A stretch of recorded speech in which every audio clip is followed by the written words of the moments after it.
There's nothing better than whacking balls at a goalkeeper as hard as you can.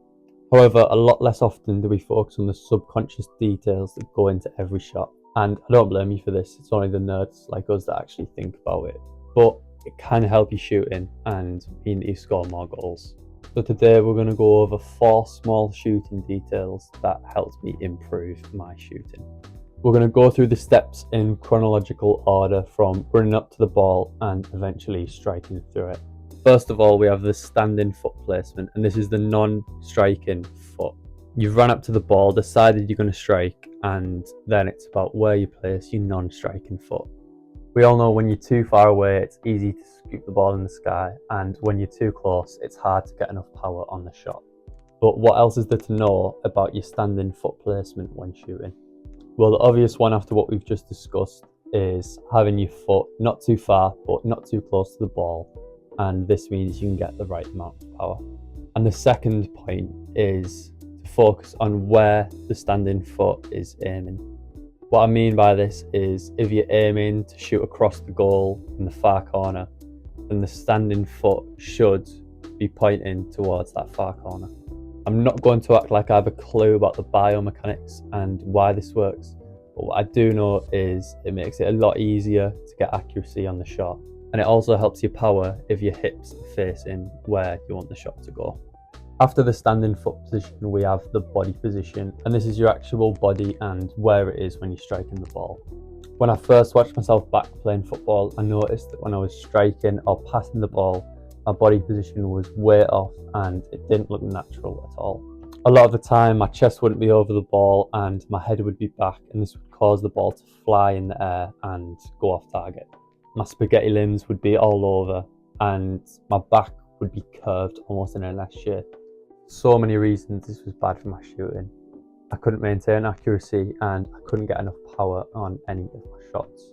So here are just a few of the things that I found that I needed to change to have more consistent shooting. First of all was getting my chest and the head over the ball. The big problem that this fixes the ball going way in the sky, way over the bar. One of my coaches once said to me, no one's ever missed because they've shot the ball too low. And this is something that stuck with me because it just doesn't make sense to shoot the ball high when you don't need to. And getting your head over the ball is one way that you can make sure you do this. The second thing that I had to change was my posture when shooting. Keeping my back and my torso straight meant that I could get more power and my shots were more accurate. It might just be me that was having this problem with curved posture, but if this is you too, then try it out and see how it goes, because it's something that really helped me out.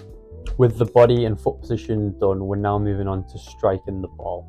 And the first part of this is focusing on the back lift or the back swing. This is the actual motion of bringing your leg back, bending at the knee and striking through the ball. We all know that the more you swing your leg back, the more power you're going to get, and if you don't swing your leg back at all, it's very hard to get any power. However, like a lot of things in this video and in football, it's become subconscious and it's something that we don't actively think about anymore. I know for me personally, I was never thinking about how far I swung my leg back or any of the small details. And this is very normal as we've played so much football, and the more we do it, the more natural we become at it. But I found that when I really focused on swinging the leg back as much as I could get more power. It's something that's definitely hard to do in a game when you've got so many other thoughts. So what I did personally was I went out by myself and I just focused on swinging the leg back and getting a clean connection and improving the power on my shot. The more that you can do this, the more natural it will come, and naturally you'll start swinging the leg back further, getting more power on the shot. Another area of swinging back is making sure that you strike through the ball once you've kicked it. The reason for this is it'll help to keep your chest and head over the ball and mean that you can keep the shot low. The fourth and final point is the exciting part. It's the actual striking of the ball. We've all seen shots that have bobbled along the floor, and we've all seen ones that have flew in the sky.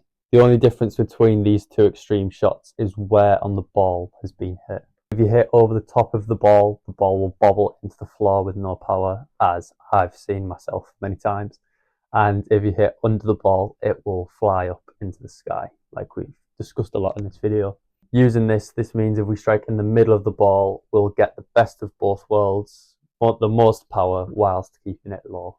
We never actually think about hitting the middle of the ball when we're shooting. It's a subconscious thing that we've forgotten about.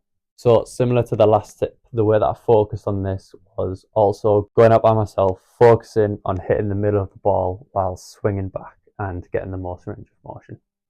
The main thing that I seen improve from these 4 tips was probably my shot power. And of course, accuracy will come with a better body position and foot position, but the difference in power you can get from just these small little details is massive. For a long time, I thought you'd have to have massive legs or powerful bodies to increase your shot power, but these small details can make a massive difference as well as that. So they have been the 4 shooting details that helped me improve my shooting. I hope you can learn from some of the mistakes that I made, and hopefully you can learn faster than I did. If you want to improve as a footballer, then check the video in the top right. Thank you for watching. I'll see you soon.